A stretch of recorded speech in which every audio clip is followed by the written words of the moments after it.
Four ब्रेनमध्ये आत्तापर्यंत आपण study केला ऑल्फॅक्टरी लोब, सेरेब्रम. आता या सेरेब्रममध्ये जो फ्रंटल लोब आहे,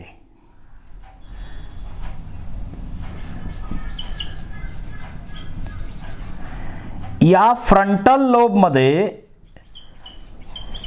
बेसल गँग्लिया आहेत आणि या बेसल गँग्लियामध्ये दोन मेन टाईपच्या न्यूक्लियाय असतात.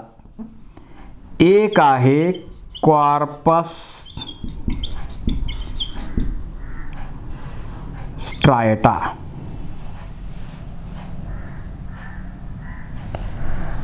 आणि याच्यामधून सिक्रीट केलं जातं डोपामाइन नावाचं केमिकल. जर हे सिक्रिशन कमी झालं किंवा याच्यामध्ये जर प्रॉब्लेम झाला या न्यूक्लियसमध्ये, तर पर्सनमध्ये पार्किन्सन डिसीज होतो. आणि दुसरा आहे लेंटिक्युलार न्यूक्लियस. त्याच्यामध्ये प्रॉब्लेम झाला तर विल्सन्स डिसीज होतो.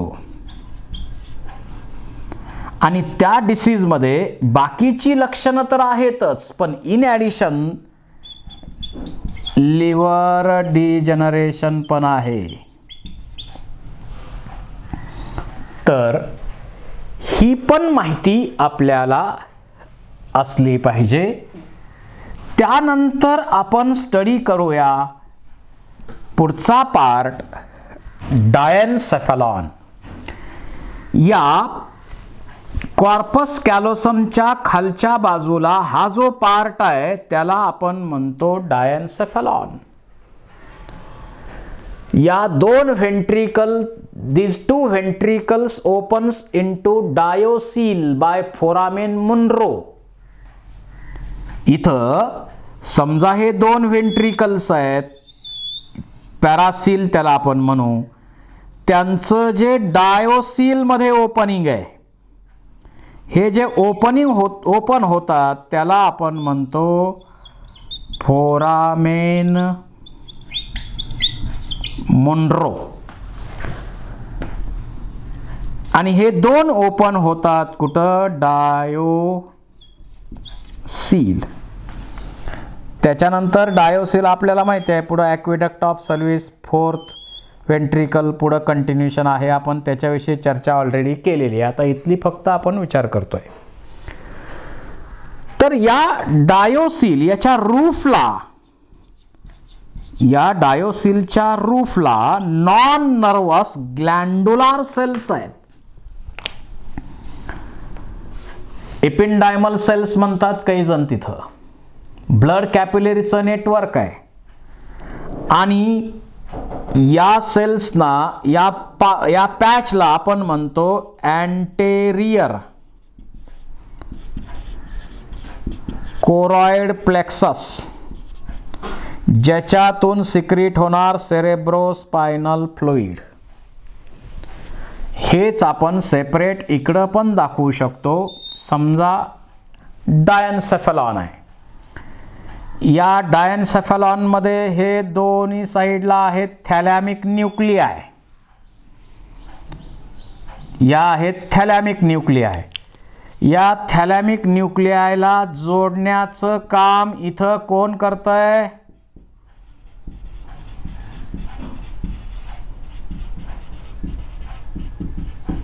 हॅबेनुलार कमिशर्स. आणि ह्या दोन्ही काय आहेत? थॅलॅमिक न्यूक्लियाय आहेत. हा वरचा जो आता हा फ्लोअरचा पार्ट आहे त्याला आपण म्हणतो इपिथॅलॅमस. आणि हा लोअर पार्ट आहे त्याला आपण म्हणतो hypothalamus. So diencephalon consists of epithalamus, thalamus and hypothalamus. या इपिथॅलॅमसमध्ये रूफला नॉन नर्वस सेलचं पॅच आहे. आपण मगाशीच सांगितलंय याला आपण म्हणतो अँटेरियर कोरॉइड प्लेक्सस, की ज्यांच्यामधून सेरेब्रोस्पायनल फ्लुइड सिक्रीट होतं. ज्यांच्यामधून सेरेब्रोस्पायनल फ्लुइड सिक्रीट होतं. त्याचबरोबर इपिथॅलॅमसच्या बाजूलाच इथं एक पिनियल बॉडी आहे. पिनियल ग्लँड आहे, ज्या ग्लँडमधून मेलॅटोनिन आणि सिरोटोनिन सारखे हॉर्मोन सिक्रीट केले जातात. मेलॅटोनिन हॉर्मोन स्लीप मोमेंट्स ज्या आहेत, स्लीप सायकल जे आपलं आहे, सर्कॅडियन रिदम्स ज्या आहेत त्या कंट्रोल करतंय हॉर्मोन्स. म्हणजे डार्क कंडिशन, अंधार पडल्याबरोबर या मेलॅटोनिनचं सिक्रिशन जास्त होतं आणि म्हणून आपल्याला झोप लागते. तर ते स्लीप सायकल कंट्रोल करण्याचं काम मेलॅटोनिन करतंय. सिरोटोनिनचा आता डायजेशनच्या प्रोसेसमध्ये मोमेंट्सच्या संदर्भात रोल आहेच. नर्वस सिस्टीममध्ये म्हटलं तर जर सिरोटोनिनची लेवल कमी झाली तर ती डेंजरस आहे. त्याच्यामुळे एन्झायटी, डिप्रेशन सारखे प्रॉब्लेम होऊ शकतात. बर, इथं थर्ड व्हेंट्रिकल आहे, त्याला आपण म्हणतो डायोसील. याला आपण काय म्हणतो? डायोसील. त्यानंतर दोन थॅलॅमिक न्यूक्लियाय आहेत, त्याला हॅबिन्युलार कमिशरनं त्या दोन्ही थॅलॅमिक न्यूक्लियाय जोडलेल्या असतात.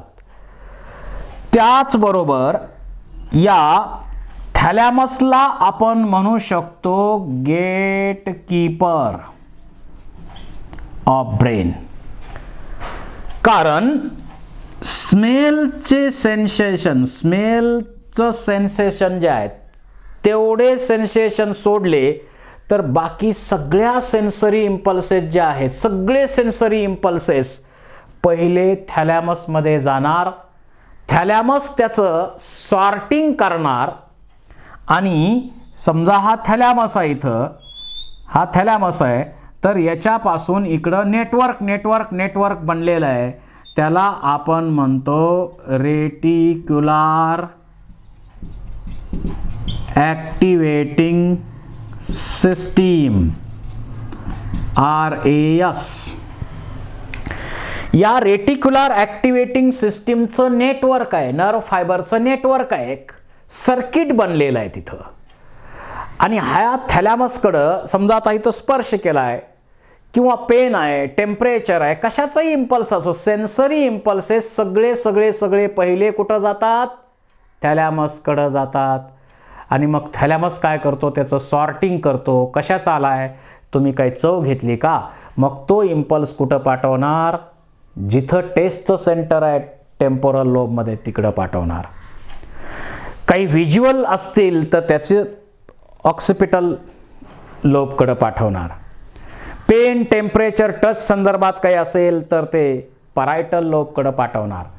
म्हणजे जसं एखादं मोठं ऑफिस आहे, समजा आपलं मिनिस्ट्री, मंत्रालय मोठं आहे फार, तर आपण तिथं गेल्यानंतर तिथं गेट कीपर आहे. आपण त्यांना विचारायचं आहे की मला मुख्यमंत्र्यांना भेटायचं आहे, तर 6व्या मजल्यावर या रूम नंबरमध्ये भेट होणार.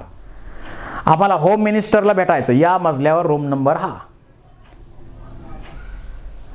आम्हाला या मिनिस्टरला भेटायचं आहे, ह्या मजल्यावर रूम नंबर इथं तुम्हाला भेटता येईल. म्हणजे तो गेट कीपर, प्रत्येक जण येणार, त्या गेट कीपरला विचारणार आणि गेट कीपर काय करणार? प्रत्येकाला त्या ठिकाणी जाण्यासाठी मदत करणार. तसेच स्मेलचं सोडलं, ऑल्फॅक्टरी सोडले, तर बाकीचे सगळे जे सेन्सरी इम्पल्सेस आहेत ते इथून जात असतात.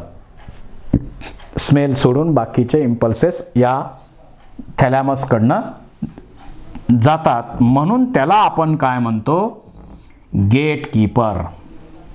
या थॅलॅमसला त्यामुळंच तर काय म्हटलेलं आहे, गेट कीपर ऑफ ब्रेन. ब्रेनचा गेट कीपर आहे तो. त्याच्यानंतर त्याच्या खाली आहे हायपोथॅलॅमस. त्याच्या खाली आहे हायपोथॅलॅमस. या हायपोथॅलॅमसमध्ये 4 महत्त्वाच्या न्यूक्लियाय आहेत. हायपोथॅलॅमिक न्यूक्लियाय. हायपोथॅलॅमिक न्यूक्लियाय येथे आहेत. आणि या हायपोथॅलॅमिक न्यूक्लियाय इथं हायपोथॅलॅमसकडनं काही हॉर्मोन्स सुद्धा सिक्रीट होतात, हेही आपल्याला माहिती आहे. पिच्युटरी ग्लँड आता यालाच जोडलेली आहे. याच हायपोथॅलॅमसचं खाली एक डाऊनवर्ड एक्सटेन्शन आहे, त्याला आपण म्हणतो इनफंडिबुलम. इनफंडिबुलम. आणि यालाच जोडलेली आहे पिच्युटरी नावाची ग्लँड. यालाच जोडलेली आहे पिच्युटरी नावाची ग्लँड.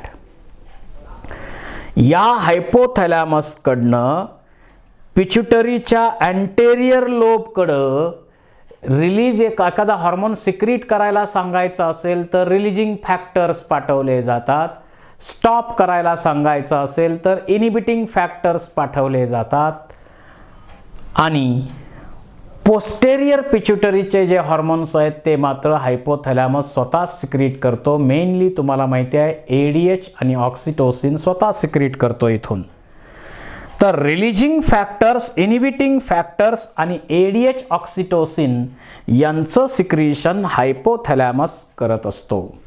त्यामुळे हायपोथॅलॅमसचा पूर्ण कंट्रोल पिच्युटरीवरती आहे. आता या हायपोथॅलॅमसमध्ये आणखी काय काय म्हणजे कशा कशाचे सेंटर आहेत.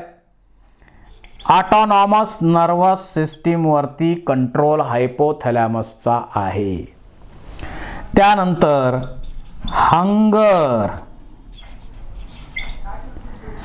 अँगर, थर्स्ट, भूक लागणे, तहान लागणे, झोप लागणे, राग येणे,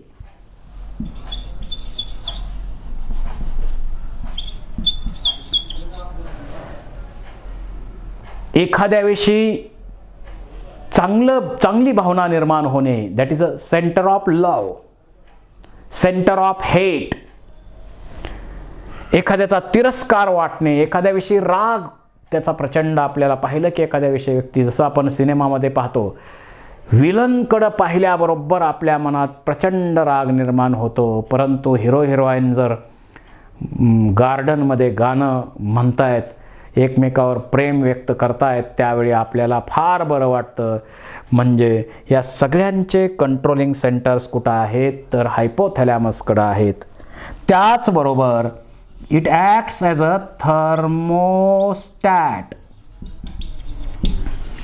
टेम्परेचर रेग्युलेशनचं काम सुद्धा इथं हायपोथॅलॅमस मार्फत केलं जातं.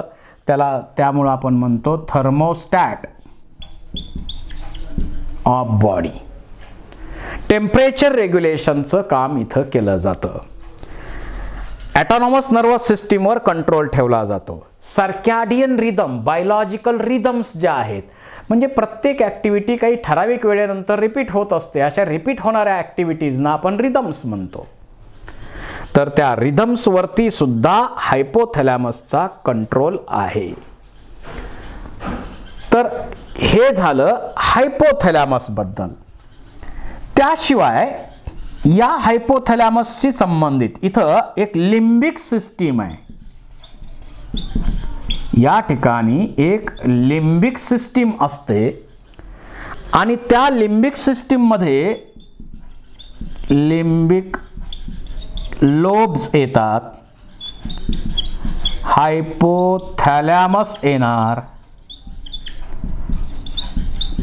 मॅमिलॅरी बॉडीज येणार, त्याचबरोबर हिपोकॅम्पस,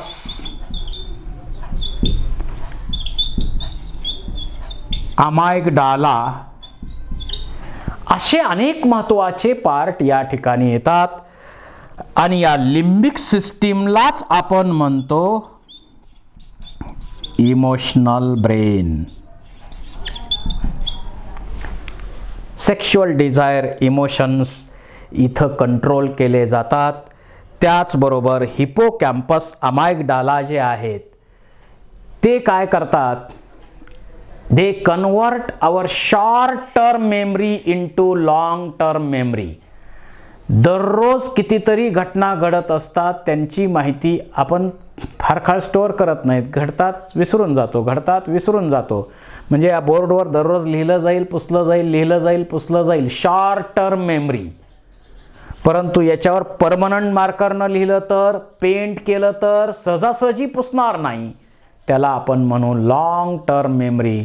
तसं काही घटना आपल्या आयुष्यात कधी जरी घडलेल्या असतील तरी त्याची माहिती आपल्या आयुष्यात आपण त्या विसरत नाही. कधी पण त्या घटना जशाच्या तशा आपण रिकॉल करू शकतो, इतरांना एक्सप्लेन करतो, कारण त्या घटनांची माहिती आपल्या लॉंग टर्म मेमरीमध्ये स्टोअर केलेली आहे.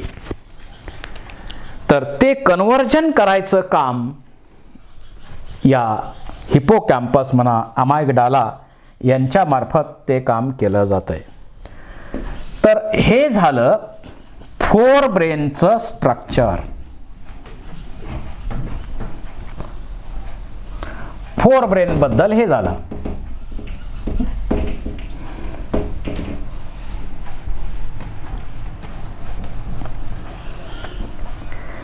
त्याच्यानंतर आपल्याला स्टडी करायचा आहे मिड ब्रेन.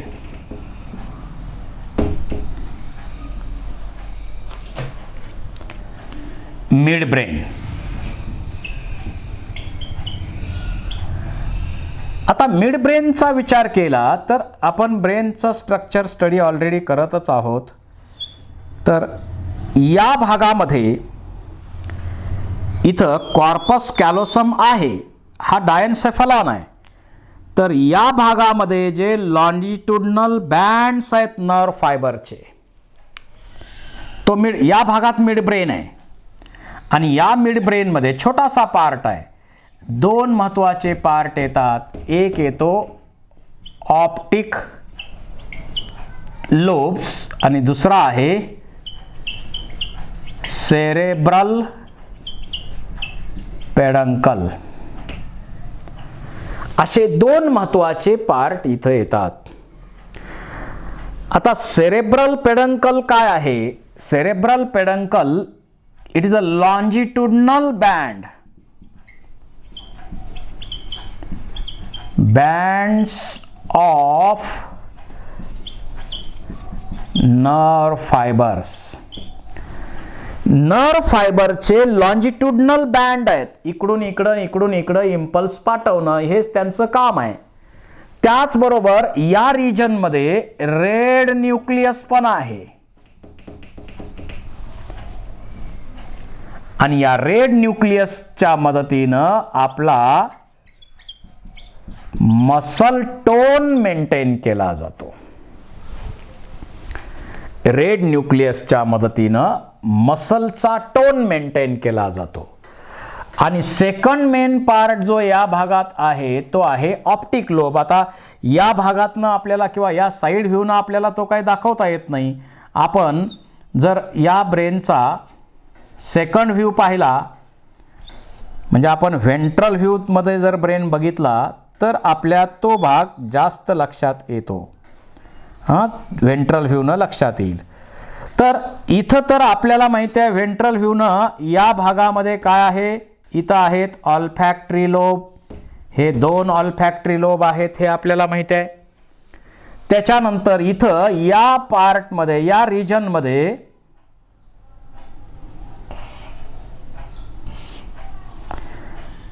असे 4 ऑप्टिक लोब आहेत. 4 ऑप्टिक लोब आहेत. 4 ऑप्टिक लोब असल्यामुळं याला नाव दिलंय कॉर्पोरा क्वाड्रिजेमिना.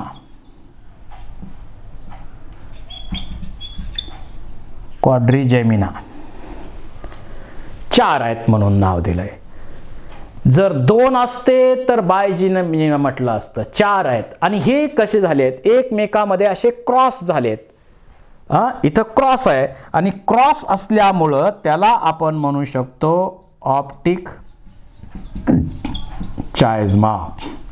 चायझ्मा म्हणजे क्रॉस होणे, क्रॉस झालेत.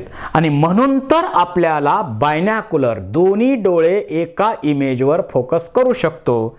यामुळं आपल्याला काय मिळालंय, बायनॅक्युलर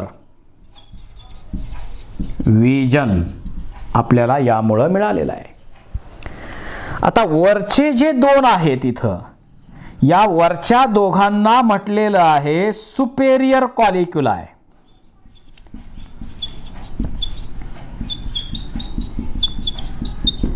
आणि जे खालचे 2 आहेत त्यांना इन्फेरियर कॉलिक्युलाय म्हणायचं. सुपेरियर कॉलिक्युलाय हे यांच्याकडं काय आहेत, व्हिज्युअल रिफ्लक्स आहेत. यांच्याकडं काही व्हिज्युअल रिफ्लक्स आहेत. म्हणजे इथल्या मोमेंट्स, अचानक काही आवाज आला, काही दिसलं अचानक, तर आपल्या आयबॉलच्या होणाऱ्या मोमेंट्स, या अचानक होणाऱ्या ज्या मोमेंट्स आहेत त्याचे व्हिज्युअल रिफ्लक्सेस इथं आहेत. आणि इन्फेरियर कॉलिक्युलायमध्ये इकडं ऑडिटरी रिफ्लक्सेस आहेत. अचानक काहीतरी आवाज आला तर त्या आवाजाकडं आपलं लक्ष जातं. अचानक या भागातल्या मोमेंट्स होतात तिकडं लक्ष जातं, कारण त्याचे सेंटर्स कुणाकडं आहेत, इन्फेरियर कॉलिक्युलायकडं आहेत. So superior colliculi controls visual reflexes while inferior colliculi controls auditory reflexes. हे त्यांचं महत्त्वाचं फंक्शन आहे.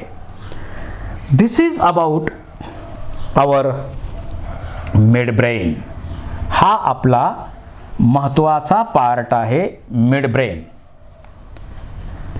आणि मिड ब्रेन नंतर आपण स्टडी करणार आहोत शेवटचा पार्ट यातला हाइंड ब्रेन. Hind brain. आणि या हाइंड ब्रेनमध्ये अनेक महत्त्वाचे पार्ट येतात. तसे 3 मेन पार्ट्स तर आपण सांगितलेलेच आहेत. कोणते? सेरेबेलम, सेरेबेलम, पॉन्स वेरोलाय आणि मेडुला ऑब्लॉंगेटा. तर हा जो आपल्याला रिमेनिंग पार्ट इथं दिसतोय तो आहे हाइंड ब्रेन. तुम्हाला यामध्ये एक क्वेश्चन विचारला जाईल, ब्रेन स्टेम मध्ये कोणकोणते पार्ट येतात? तर मिड ब्रेन आणि hind brain forms brain stem. Question विचारला जाईल. तर हा सेकंड लार्जेस्ट पोर्शन जो आपल्याला दिसतो त्याला आपण म्हणतो सेरेबेलम. हा 11% आहे टोटल, ह्याच्या 11% आहे. Second largest part of brain, त्याला स्मॉल ब्रेन असंही आपण म्हणतो, लहान मेंदू. सेरेब्रमला ज्याप्रमाणे मोठा मेंदू म्हणतो त्याप्रमाणे सेरेबेलमला आपण छोटा मेंदू म्हणू शकतो. त्याला आपण छोटा मेंदू म्हणू शकतो. आणि याच्यामध्ये आउटर कॉर्टेक्स, इनर मेडुला असं सेपरेशन तर आहेच, आउटर कॉर्टेक्स, इनर मेडुला. परंतु हा कसा आहे? सॉलिड आहे. सेरेब्रम सॉलिड नव्हता, तिथं व्हेंट्रिकल्स होते, पण हा मात्र सॉलिड आहे. आणि इथं कॉर्टेक्स मध्ये ग्रे मॅटर, मेडुला मध्ये व्हाईट मॅटर आहे. या ग्रे मॅटरमध्ये असोसिएशन आणि मोटार न्यूरॉन असतात, but no sensory neuron. Sensory neuron नाही आहे इथं. हा आतनं सॉलिड आहे. आणि काय झालेलं आहे, इथं एक मध्ये वर्मिस नावाचा पार्ट आहे. आणि या वर्मिसमुळं या सेरेबेलमचे 2 हाफ पार्ट अगोदर झाले, 3 झाले तसे भाग, पण 2 हाफ आहेत. त्याला सेरेबेलर हेमिस्फियर म्हणायचं. आणि हा मिडल पार्ट जो आहे त्याला आपण म्हणतो वर्मिस. दोन्ही साईडला 2 सेरेबेलर हेमिस्फियर्स आहेत. हे सेरेबेलर हेमिस्फियर आहेत. Fold fold fold fold fold सगळीकडे आहेत फोल्ड. आणि मधला जो वर्मिस पार्ट आहे, it looks like a branches of tree. असं ब्रँचेस असलेलं ट्री दिसतं, म्हणून त्याला नाव दिलंय आर्बोरव्हायटी. त्याला काय नाव दिलंय, आर्बोरव्हायटी. तर सेरेबेलम असा आहे छोटा मेंदू. नाना पाटेकर आपल्या सिनेमामध्ये म्हणतो, यहाँ मत मार, यहाँ छोटा दिमाग होता है, यहाँ मारने से आदमी मरता है. तसं तर सेरेबेलमला इंजुरीमुळं मरायचा विषय नाही आहे. मेडुलाला इंजुरी झाली तर मरायचा विषय आहे. ते आपण पुढे चर्चा करणार आहे. फंक्शन्स काय या सेरेबेलमचे, या सेरेबेलमचे फंक्शन्स काय काय आहेत. इथं मसलचं, व्हॉलंटरी मसलचं ओरिजिन इथं नाही आहे. व्हॉलंटरी मसलचं ओरिजिन सेरेब्रम मध्ये आहे.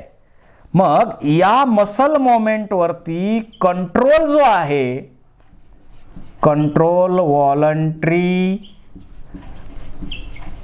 मसल मोमेंट्स, या व्हॉलंटरी मसल मोमेंट वरती कंट्रोल आहे. त्याच्यामुळं आपण वॉकिंग करत असो, स्पीकिंग करत असो, रनिंग करत असो, त्या मोमेंट्समध्ये फाईन ट्युनिंग करायचं काम, त्या मोमेंट्समध्ये जास्तीत जास्त फाईन ट्युनिंग ॲक्युरेसी आणायचं काम कोण करतं, तर सेरेबेलम करतं. आणि मग तुम्हाला माहिती आहे, अल्कोहोल घेणारे पर्सनमध्ये चालण्याचा प्रॉब्लेम नाही आहे, चालू शकतो, पण कसा चालतो हा फरक आहे. नागमोडी वळण घेऊन घेत घेत घेत तो चालत राहतो, म्हणजे त्याच्या सेरेबेलमवरती परिणाम झालेला असतो. म्हणजे अल्कोहोलमुळं सेरेबेलमवरती परिणाम होत असतो. त्याच्यानंतर बॅलन्स ऑफ बॉडी, बॅलन्स असेल, इक्विलिब्रियम असेल, पोश्चर व्यवस्थित ठेवणं असेल, या सर्वांचे कंट्रोलिंग सेंटर कोणाकडे आहेत, तर सेरेबेलमकडे आहेत. असा हा आपल्या ब्रेनचा दुसरा महत्त्वाचा पार्ट, सेकंड लार्जेस्ट पार्ट, त्याला आपण म्हणतो सेरेबेलम. त्याच्यानंतर पुढचा पार्ट आहे पॉन्स व्हेरोलाय. हा पॉन्स व्हेरोलाय. बँड्स आहेत नर्व फायबरचे. हे यामध्ये नर्व फायबरचे बँड्स आहेत.